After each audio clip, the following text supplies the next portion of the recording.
Face भैया, अचार वाले भैया हम लोगों को देख रहे हैं। अचार की बिक्री उक्री कर रहे हो कि नहीं राजमंगल भैया? बेकार हो गया, बहुत रेट हाई था भैया। हाई था रेट ना, बेकार हो गया ना।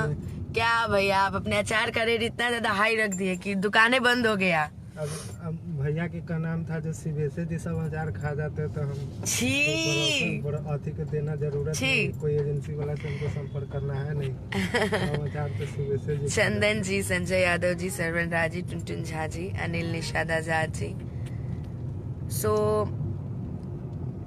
आप सभी को बताना था कि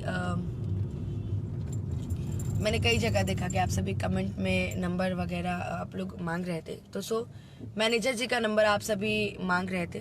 मैं आप लोग को बता दूं कि मैनेजर जी की जॉब लग चुकी है।